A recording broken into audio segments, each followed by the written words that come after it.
Ano naman nagsimula yung kwan mo? Di pangatlong taon mo. At 2 taon. Yung pang-apat na encounter mo, ano naman? Di ko na matandaan yung kung saan. Pero paano naman yon? Tagal kasi. Top din ko doon. Marami kasi kuwan yun. Sa sinumaan, may encounter pa kami dyan isa. Ang sinumaan ba sa inyo, bakit napaka-importante ng sinumaan sa inyo? Bakit palagi kayo dyan? Ba't palaging nagbabanggaan ng sundalo at abusayap sa Kasi sinumaan? marami kasi kuwan doon, mahirap kasi pasukin ng sundalo. Makuwan ba yung masukal kasi yun? Kaya paborito nyo yan. Oo. Tapos yung kuwan, madaming tubig dyan. Kaya mabuhay kayo. Tubig lang kasi yung importante. Ano bang trabaho mo nun? Siyempre, miyembro ka, bago ka, so ikaw taga-igib tubig din. Hindi. Kanya-kanya yun. Kanya-kanya. Kanya-kanya. Kasi tubig, alam ko naman, pinaka-importante tubig, di ba? Madalas nga magka-encounter sa tubig. Dahil nagsasabay kayong... nagsasabay rin. Yung sundalo, naghahanap din ng tubig. Pare-pareho lang naman tao, kailangan ng tubig eh. Ano naman yung ano mo nun, yung sa sinumaan, ano naman yon? Banggaan o nauna kayo? O ano? Parehas na yun, pababa yung sundalo. Tapos patawid kami yan sa creek. Tapos may pababa na sundalo sa taas. Di dehado kayo? Dehado talaga kami, pero parang nasahod namin sila eh. Paano nasahod? Ano? Pababa sila, nagka-plastal din kami din sa baba. Kahit na nasa baba kayo? Oo. So sila yung... Hindi nila kayo nakita? Hindi talaga nakita. So, paano nangyari yun? Kami yung... Kasi may iniwasan kami na isang grupo na sundalo, kaya tumaas kami ng konti. Tapos, hindi namin alam may bababa pala dun. Kasi walang makakakita na tao sa bundok mo. Pero yung nasa baba, alam namin kung saan yung nakapwesto, yung sundalo. Yung nasa taas yung ano nyo? Yung nasa taas yung hindi namin na-monitor. Gaano kayo, maganda pala pag may maraming sundalo, no? Talagang hindi nyo rin alam saan kayo pupunta, no? Paiwas-iwas. Paiwas-iwas kayo? Oo. Pero ikaw noon, mga panahon na yon, anong buhay mo naman? Parang okay lang? Okay lang sa akin kasi wala na akong pagpipilian. Bakit wala kang pagpilian? Kayo kasing dati bumaba dito, wala akong trabaho dyan sa baba pag si Alisan yung tao dun. Kaya di ako sumama.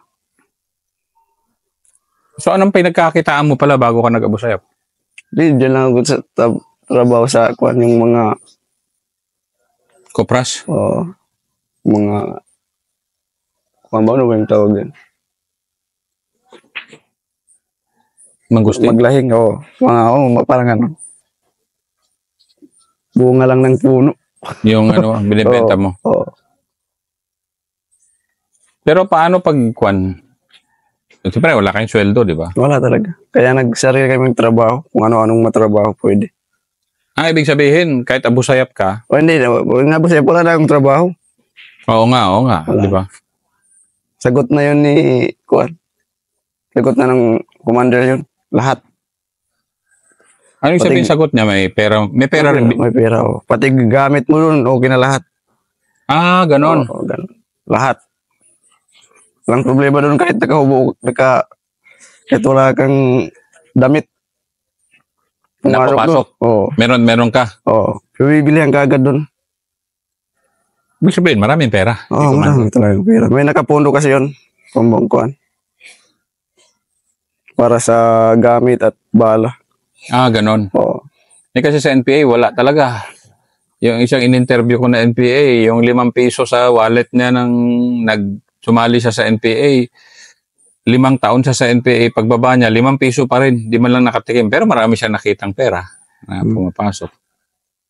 Kaya ganun kasi yun, budget din para sa kuwan. Pagkuha ng lakas. Kaya, magkano binibigay sa'yo nun? Di kami binibigyan nun, pero pag-supply, okay lahat yun. Bala, damit, pagkain, okay lahat. Kung may pamilyado ka, paanong suporta ng pamilya mo? Mabusayap ka? Ngayon, yun, bihira lang yung kuwan.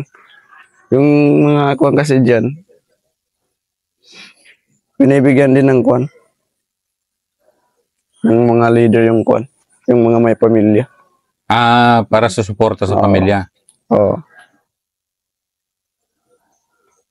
Pero yung mga binata, bibigyan ka rin pag kwan, pag kailangan mo. Pero hindi talaga palagi. Oo. Kasi wala ka namang problema doon. Sagot nila lahat. Pagkain, lahat-lahat. Lahat. Mas sarap pagkain nyo?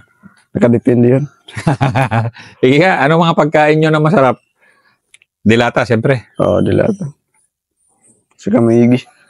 Maagi lang yung kwan namin. Yung bang pwedeng dalhin. Pero ano naman ang kaligayahan mo noon na abusayap ka? Siyempre, walang kaligayahan doon. Wala. Wala kang girlfriend? Wala. O pwede? Pwede mo bisita? Hindi. Wala. Bawal? Ha? Hindi. Pwede kung gusto mo, pero di ako pumupunta. Di ako lumalayo doon sa kadamihan. Yung kasi matambangan akong mag-isa. Dahil kabado ka na rin noon. Nung nasa loob ka na, medyo Oo, yung alam kong kasi yung pati pamilya ko, pinag-iinteresan na. Nalaman. Pinupunta na ng mga military. So, kuha mo, bubay mo to. Sabi ko sa pamilya ko, sabihin nyo, wala na. Patay na. Pero wala kasi pa rin yung monitor. Alam na buhay ako dun. Kasi siyempre naman may mga kaibigan kami sa mga kaibigan mo. Oo, kaya naman. Sabihin nyo lang, sabi ko sa pamilya ko, sabihin nyo na wala akong contact sa inyo, na wala na. Yun yung sinasabi. Kasi madalas na yung sundalo doon. Sa kanila. Pag may encounter, nilalapitan sila kung kuwan. Pero ano rin Pero yung nawala na yung issue ko, yung nasugatan ako dyan sa kuwan. Ba yun? Is katambang. School tambang. Sa encounter? Oo. Sige nga, ikwento mo nga. Ako doon. Tapos? Ikwento mo nga yung encounter na yun, yung nasugatan ka. Naunahan kami nun. Kami yung nakabangka sa sundalo. Kaya di ako nakaganti nun. Hindi, paano nga nangyari? Naglalakad kasi kami yun. Tapos? Tapos di namin nakita na may sundalo. Na naka-ambos? Naka-plaster na yun. Kami yung bumangga. Dalawa kami nasugatan sa unahan. Kami kasi yung nasa unahan. Dalawa kami nasugatan, yung isa dito. Ako dito lang sa kamay, pati pa. Pero maliit lang, maliit lang yung sugat ko. Tapos, di ako nakaganti kasi yung kamay ko nakuan. Di na makahawak ng baril. Important kasi yung kuwan ko. Dala mo? Bigat-bigat yun. Tapos malakas man yun. Tapos yung kamay ko natamaan. Di na siya makaganyan. So, anong kuwan mo nun? Hindi, bumalik ako sa likod. Sila yung nagkuhan. May kasama rin naman kami. Marami kami. Sila yung bumanat na naman doon. Kala nga nila, naiwan ako doon sa unahan. Kasi 3 kami nasa unahan. Malayo. 3 lang kayo nahiwalay? Di, magkasunod din kami. Kaso kami yung leading. Baga kayo yung leading na. Kabisado namin kasi doon. Tapos, kusugatan ko doon, bumabaw yung akala kasi ng mga tao, namatay ako doon. Nawala na naman yung issue ko. Nawala yung? Nawala yung issue ko na wala na. Kasi patay na daw. Natuwa pa ako doon, wala na akong wala nang pumupunta sa bahay niyo. Parang ikaw pala yung tao mas gusto mong mamatay ka na sa record ng na patay ka na. Pero buhay. Pero buhay ka. Parang wala lang ng issue. Pero hindi ba na yung pamilya mo? Hindi ba na yung pamilya mo na... Hindi, may contact din kami. Ng pamilya mo? May cellphone ba kayo sa loob? Oo, may cellphone. Tapos, di wala pala. Tumawag nga sa akin. Kausap kami. Okay ra ako. Sabi ko magkuhan. Sabihin nyo na lang na patay na. Yun. Bumabaw-babaw rin. Pero kung nalaman din. Kaya kasi nga, may kaibigan kami sa mga kaibigan mo. Malalaman talaga yan. Buhay pala to. Di mo, bumalik na naman. Hanggang sa nagbaba na ako. Dahil, paano ka nagdesisyon na bumaba? Kasi, pag nasugatan ka, mahirap na kasi, wala nang tumutulong, wala nang gustong pagtaguan ng mga wanted. Kasi saan nyo tinatago? Sa mga pamilya? Oo, pamilya yun. walang mapagtataguan. Wala nang may gusto ba. Dahil, Takot din madamay. kasi wounded ka na nun, kailangan iwan ka sa isang bahay, ganon. Kung malala yung kuwan mo, sugat mo. Pero kung kaya mo, diyan ka pa rin sa loob. Kaya akin maliit lang yung kuwan ko, kaya ko naman.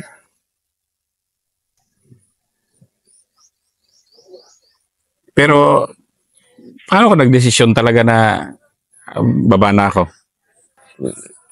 Bumaba. Kay Barrio ako bumaba. Barrio kasi yung contact ko. Na sundalo? Barrio, barangay chairman ba? Nordinate ako noon na kung gusto kong magbaba. Sabi ko, pag-iisipan ko muna. Takot din kasi kami kasi lahat may mga surrenderies na nahuhuli din. Kaya kami din nagbaba. Yung mga malalaki ba? Yung mga may kaso. May kaso? Ayaw magbaba. Pero nakababa din lahat. Baba. Kahit may kaso. Kaso din sila magkakuan dyan sa ulo. Takot sila. Hindi, ba't sila natakot na rin? Yung mga veterano, yung mga mas matagal sa'yo, bakit na nagbabaan din? Wala na kasi kasama eh.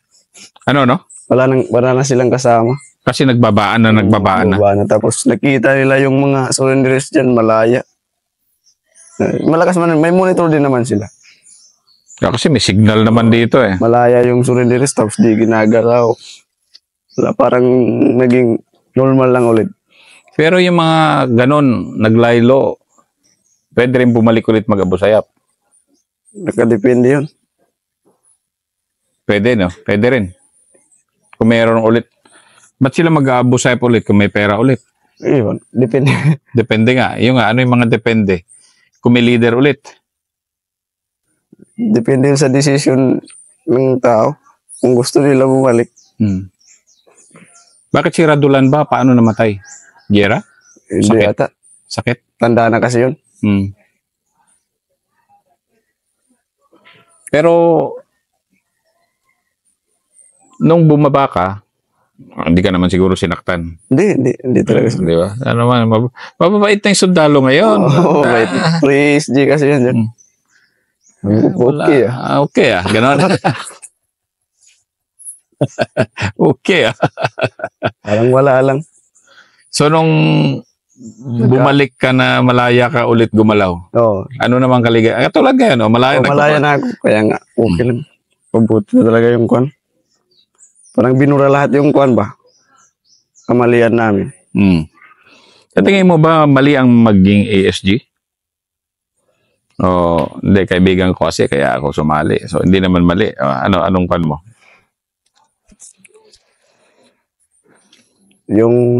Sa tingin mo, mali ba ang maging Abu Sayyaf? O tama? O depende ulit? Parang depende rin yun. Kung depends kasi yun. Depends sa kwan. Sa aming mga Muslim. Anong sabihin? Depende kung may mga masasamang kwan. Depende kasi sa patakaran ba? Ng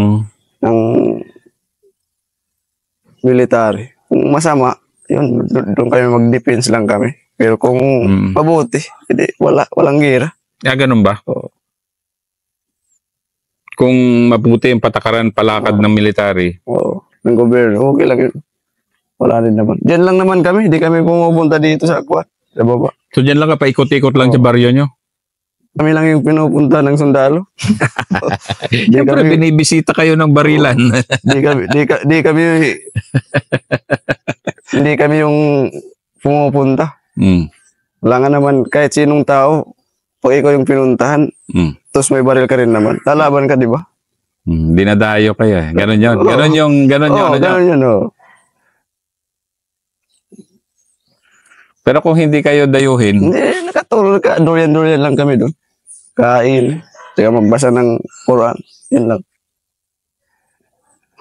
Pero pag pinuntahan kami, siyempre, may baril ka rin naman, may bala ka. Aanin mo yun. Kung hindi ilaban? Oo. Okay ka. Pero talagang gano'n ang utak nyo? Oo, gano'n talaga yun. Pero yung iba, may mga ambisyon din. Katulad ng? Sila yung mga, mayroon din mag-ambos. Na kasama nyo? Oo.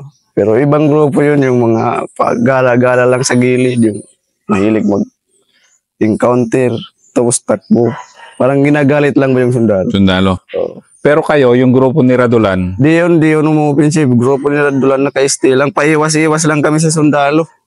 Tapos yung pag kami inabutan doon, magka-encounter. Pero pag kami mismo yung pumunta, di kami umaambos. Kami lang yung kahit puntahan kami pag pwede pang iwasan, umiiwas kami. Pero pag di na maiwasan yun, doon magka-encounter. Doon talaga. Pero yung ibang grupo nyo, parang yung mga gusto maglaro. Mahilig ba sa gera? Yung pag-alagala sila. Meron din ba mga ganun na mahilig din sa gera? Meron talaga. Yung mga, kahit dalawa lang kung gusto, dalawa lang sila. Kahit mag-isa, kung gustong bumaril ng sundalo, barilin yun, tapos takbo. Takbo na. Walang maabutan ng sundalo. Ganun yun. Pero sa kami, di kami kumukuhan. Doon lang ako sa matanda. Takot kasi akong ma-wanted. Takot, nandun ako sa loob, pero ayokong makuha yung litrato ko. Sino kukuha ng litrato mo? Di kasi may mga mag-picture-picture sa loob, tapos maiwan yung cellphone. Oo. Kaya marami akong video nyo eh. Ayun, mga gera nyo, marami ako eh. Yung mga naiiwan na cellphone, tapos nakukuha ng sundalo. Nakikita na lahat ng picture. Yun na. Ayun. Mawawanted ka. Mawawanted. Malagay ka dyan sa may pangalan ka doon. Yung nandyan sa barangay. Nakapublish ka dyan. Ayaw kong ganun. Bakit kay Radulan? Dikit ka sa kanya? Ganun? Doon ako. Simulang pumasok ako doon, di na ako umalis doon hanggang sa magbaba ako. Doon lang talaga ako. So bakit sa kanya? Bawal lang mag-picture-picture? Oo, bawal. Walang mag-cellphone doon. Yung cellphone mo, bawal yun. Kung may tawagan kang pamilya important, okay lang. Pero patay na ulit. Ganon. Kaya madalas yung mga kabataan humihiwala yung mahilig mag-cellphone. Kaya maraming nababangga dyan kahit mga 2, 3. Dahil himihiwalay sila doon. Ano nababangga? Ibig sabihin? Yung nagbabangga ba ng sundalo. Ay, yung mga humihiwalay. Gusto mag-cellphone? Mag-cellphone tsaka gumala din. May mga ganun din dahil bata, di ba? Mahilig din sa ba? Gala-gala lang. Pero may baril. May baril. Pero itong area nyo naman to, inyo tong, kayo lang nandito nun, di ba?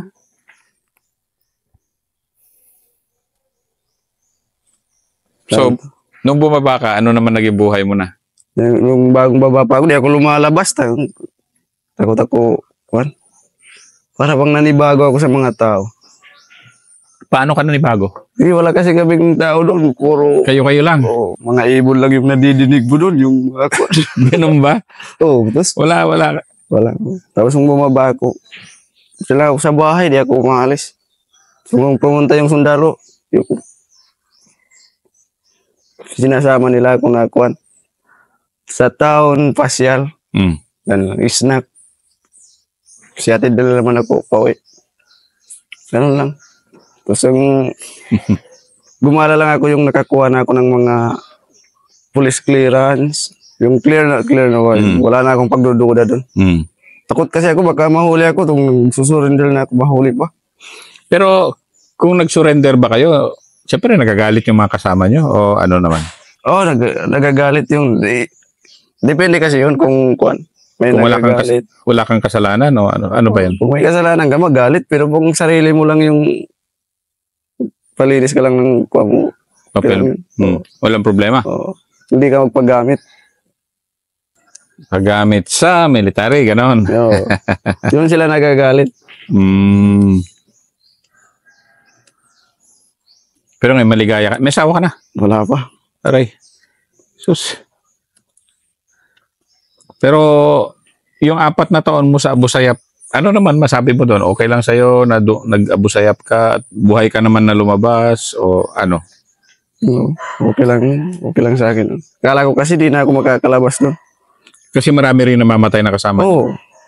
Sabi ko, kasa 21 lang ata ang kaya ng kuwan ko. 2021. Baka siguro rin na ako abot ng 22. Bakit anong taon ba yung medyo bagbagan talaga dito? 1920. Yun ang bagbagan talaga? Madalas yun. Madalas talaga yun. Di aabot ng isang buwan, may encounter. Bakit dito noon si Radulan, grupo nyo, tapos ilan yung mga pag-alagala na ibang grupo? Kagrupo rin doon sa kwan. Sa yung mga 10 lang sila nagsasama. Pero andil din ni Radulan yun. Pero Nakahiwalay lang. nagkaiwalay lang. Pero yung grupo ni Radulan yung solid talaga na 50. Sa Indanan kami, tapos dito na naman. Pag dumami yung sundalo sa Patikul, doon kami sa Indanan. Ganun lang. Pag bumaba yung sundalo dito sa Patikul, bumaba na. Pabalik na naman kami dito. Tapos papunta na yung sundalo sa Indanan. Wala na kami doon, nasa Patikul na naman. Para kayo, Mag-aalala kami. para kayo naglalaro-laro lang. Paiwas-iwas lang. Pero, Kung maiwasan. pero talagang, syempre, dahil kapamilya nyo, kaya kayo nakakagalaw ng ganon. Malakas yung intelligence nyo, ganon? Oo. May monitor kasi kami. Siyempre lahat, may pamilya rin naman tayo. Hmm. Pwedeng utusan. Tingnan mo kung walang sundalo doon. Ganon. Yun ang inaano nyo. Mga inuutosan nyo na ano. Kasi lahat man yung kuan, may pamilya. Kung dito sa mga kuan, kung saan kami papunta, doon yun ang i-monitor kung walang sundalo. Utusan nyo lang yung pamilya. Oo. Text lang. Tawag text, okay lang. Kung walang sundalo dyan sa area na yan. Kung mayroon, edi, stay muna. Ito muna. Sarap ng buhay nyo ng ano, no. Pero ngayon, ang buhay mo, bata ka pa eh. So ano ngayon yung ano mo, anong mga pangarap mo ngayon? Okay na to. Maganda na tong buhay ko ngayon. Laya na ako. Wala na akong kaso. Balik na. Pwede na ako magtrabaho ng maayos. Ayos. Mag-asawa kung may magkakrush sa'yo. Nakakapanood ka na ng Facebook at YouTube na malaya. Oo. May limitasyon kasi doon sa cellphone. Talagang hindi pwedeng basta-basta lang. Oo.